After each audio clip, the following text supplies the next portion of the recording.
इन तीन चेहरों पर गौर कीजिए दोस्तों, ये कोई आम लोग नहीं है। सबसे पहले आपके स्क्रीन पर यह कर्नाटक के अध्यक्ष नवीन कतील, इन्होंने राहुल गांधी को नामर्द बता दिया है। आपके स्क्रीन पर देश के कानून मंत्री, सम्मानित कानून मंत्री, इन्होंने राहुल गांधी को पप्पू बता दिया है। और आपके स्क्रीन पर देश के उपराष्ट्रपति, कहने को पक्षपात से कोसों दूर ये पद दोस्तों, मगर देश के उपराष्ट्रपति जगदीप धनखड़ राहुल गांधी पर हमला बोल रहे हैं लंदन में दिए गए उनके बयान को लेकर।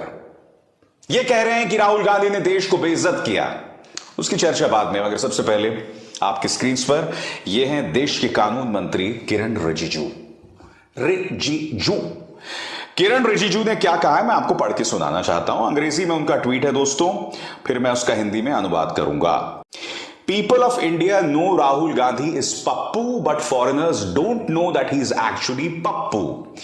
And it's not necessary to react to his foolish statements, but the problem is that his anti-India statements are misused by the anti-India forces to tarnish the image of India. Hindi में अगर इसका अनुवाद करूं तो किरण रिजिजू ने कहा है कि भारत के लोग जानते हैं कि राहुल गांधी एक पप्पू है, मगर विदेशी लोग नहीं जानते कि वो एक पप्पू है। वैसे तो उनके मूर्खतापूर्ण बयानों को गंभीरता से नहीं लिया जाना चाहिए। किरण रिजिजू कहते हैं कि राहुल गांधी के मूर्खतापूर्ण बयानों को गंभीरता से नहीं लिया जाना चाहिए, मगर उनके बयान खतरनाक हैं। भारत विरोधी शक्तियां उनके बयान का इस्तेमाल करती हैं। यह है भाषा का स्तर देश के कानून मंत्री का। मगर ताज्जुब नहीं होना चाहिए दोस्तों। याद कीजिए, इन्होंने देश के सुप्रीम कोर्ट के जजेस के खिलाफ किस तरह से मोर्चा खोल लिया था। लगातार ऐसे बयानात दे रहे थे कि उन पर दबाव बनाया जाए। तो ये तो हमारे देश के कानून मंत्री का स्तर है। मगर सबसे शॉकिंग है दोस्तों कर्नाटक बीजेपी के अध्यक्ष नवीन कतील का बयान। आप जानते हैं उन्होंने क्या कहा? उन्होंने कहा कि सिद्धरामैया और राहुल गांधी ने कोरोना की वैक्सीन लगाने से मना कर दिया, मगर फिर रात के अंधेरे में कोरोना की वैक्सीन लगा ली। हमारे पार्टी के एक पार्षद ने कहा कि राहुल गांधी ने अब तक इसलिए शादी नहीं की क्योंकि वो बच्चे पैदा नहीं कर सकते। ये बात नवीन कतील कह रहे हैं। उन्होंने क्या बयान दिया कन्नड़ा में, आप चाहूंगा आप भी सुनिए। ರಾಹುಲ್ ಗಾಂಧಿ ಸಿದ್ದರಾಮಯ್ಯ ಹೇಳಿದ್ರು ಲಸಿಕೆ ತಗೋಬೇಡಿ ಮಕ್ಕಳಾಗುವುದಿಲ್ಲ, ಲಸಿಕೆ ತಗೋಬೇಡಿ ಮಕ್ಕಳಾಗುವುದಿಲ್ಲ, ಲಸಿಕೆ ತಗೋಬೇಡಿ ಮಕ್ಕಳಾಗುವುದಿಲ್ಲ. ಆದ್ರೆ ರಾತ್ರಿ ಹೋಗಿ ಕದ್ದು ಲಸಿಕೆಯನ್ನ ರಾಹುಲ್ ಗಾಂಧಿ ಸಿದ್ದರಾಮಯ್ಯ ತಗೊಂಡ್ರು. ಅದಕ್ಕೆ ಮೊನ್ನೆ ನಮ್ಮ ಮಂಜುನಾಥ್ ಅಂತ ಹೇಳುವಂತ ಒಬ್ಬ MLC ಹೇಳಿದ್ರು, ಅದಕ್ಕೆ ರಾಹುಲ್ ಗಾಂಧಿ ಮದುವೆ ಆಗಿಲ್ಲ, ಹೇಗೂ ಮಕ್ಕಳಾಗುವುದಿಲ್ಲ. तो इसका अनुवाद यही है दोस्तों। वो ये कह रहे थे कि उनके पार्टी के एक पार्षद ने बताया कि राहुल गांधी ने अब तक इसलिए शादी नहीं की है क्योंकि वो बच्चे पैदा नहीं कर सकते। अब जैसे इनका ये बयान सामने आता है दोस्तों, प्रधानमंत्री नरेंद्र मोदी और उनकी जो बीवी हैं जसोदाबेन, उन पर हमला शुरू हो जाता है और ढेरों किस्म की बातें कही जाती हैं कि किस तरह से उन्होंने अपनी पत्नी का परित्याग कर दिया था। और ये तमाम बातें नहीं होना चाहिए, किसी पर निजी हमले नहीं होने चाहिए। मगर राहुल गांधी पर तो निजी हमला भी नहीं हुआ है। आप तो गाली गलौज कर रहे हैं ना उनके साथ, आप तो उनके बारे में अपशब्दों का इस्तेमाल कर रहे हैं, जो अपने आप में कितना शॉकिंग है। और इसमें कोई छुटभैया ट्रोल शामिल नहीं है। आज की तारीख में देश के सम्मानित कानून मंत्री की जो हैसियत है वो किसी ट्रोल से कम नहीं है। यानी कुछ भी अनाप शनाप कहो अपने ट्विटर पर आकर। नवीन कतील एक गालीबाज नेता बनकर रह गए। कितना बड़ा दुर्भाग्य है ये, बताइए। और बात वहां नहीं रुकती दोस्तों। भारतीय जनता पार्टी के नेता रविशंकर प्रसाद गलत बयानी कर रहे हैं, देश की जनता को गलत जानकारी और भ्रमित कर रहे हैं। ये कह रहे हैं कि राहुल गांधी ने विदेशी सरकारों को भारत में दखल देने की बात की। क्या ये बात सच थी? मैं चाहूंगा कि ये एक क्लिप जिसमें दूध का दूध और पानी का पानी हो जाए, आप खुद सुनिए, देखिए, ये देखिए। लेकिन एक बड़ा सवाल आज हमें कांग्रेस पार्टी से पूछना है, उनके अध्यक्ष खड़गे साहब से पूछना है और राहुल गांधी की माताजी सोनिया गांधी जी से पूछना है। क्या कहा राहुल गांधी जी ने कि यूरोप और अमेरिका को भारत में लोकतंत्र को बचाने के लिए इंटरफेयर करना चाहिए। ये उनके शब्द है ना? क्या मतलब है इसका? No, look, first of all, it's our problem, right? It's an internal problem. It's an Indian problem, and the solution is going to come from inside. It's not going to come from outside. तो मैं यही तो समझना चाहता हूं, कोई नामर्द कह रहा है, कोई पप्पू कह रहा है और कोई झूठ बोल रहा है। ये क्यों करने की जरूरत है आपको? और उनको पूरा साथ मिलता है उनके पालतू मीडिया से। तिहाड़ शिरोमणि इस पत्रकार ने यह झूठा कार्यक्रम चलाया कि राहुल गांधी विदेशी सरकारों को दखल देने की बात कर रहे हैं, जो कि गलत थी। क्यों? मैं यही तो समझना चाहता हूं कि राजनीति करनी है, पत्रकारिता करनी है, सो सीधी साफ सुथरी करें, तथ्यों पर आधारित बात कहें। यह झूठ बोलने की जरूरत क्या है भैया?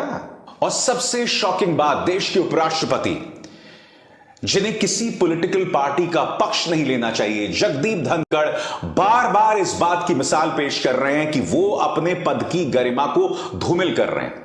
राहुल गांधी ने लंदन कैम्ब्रिज में कहा कि किस तरह से लोकसभा के अंदर विपक्ष के नेताओं के माइक्स को ऑफ कर दिया जाता है।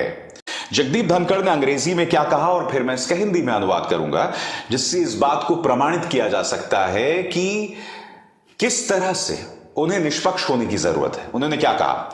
How can I sanctify the statement that mikes in Indian parliament are put off? मैं राहुल गांधी के उस बयान को कैसे जायज ठहरा सकता हूं कि लोकसभा के अंदर विपक्ष के नेताओं के माइक्स को ऑफ कर दिया जाता है? How dare he have the courage to say so? Rahul Gandhi की हिम्मत कैसी हुई ये बात कहने की? We did have a dark chapter of our history, the proclamation of emergency. Bharat में एक काला अध्याय था और वो था आपातकाल। The darkest period any democracy can suffer. किसी भी लोकतंत्र का ये सबसे काला अध्याय हो सकता था। But the Indian democratic polity has now matured. There can be no repeat of that. मगर अब भारतीय लोकतांत्रिक व्यवस्था जो है वो परिपक्व हो गई है और उसकी पुनरावृत्ति नहीं होगी, उसे फिर से नहीं दोहराया जाएगा। दोस्तों, मैं आपको याद दिलाना चाहूंगा, जब राज्यसभा में बहस हो रही थी और हिंडनबर्ग और अडानी का जिक्र मल्लिकार्जुन खड़गे ने किया था, आपको याद है किस तरह से जगदीप धनखड़ खड़े हो गए थे, गुस्सा हो गए थे? वो नजारा याद है कि नहीं आपको? इसलिए मैंने कार्यक्रम की शुरुआत में कहा कि उपराष्ट्रपति को निष्पक्ष होना चाहिए, उन्हें भूल जाना चाहिए कि अब वो भारतीय जनता पार्टी के नेता नहीं है।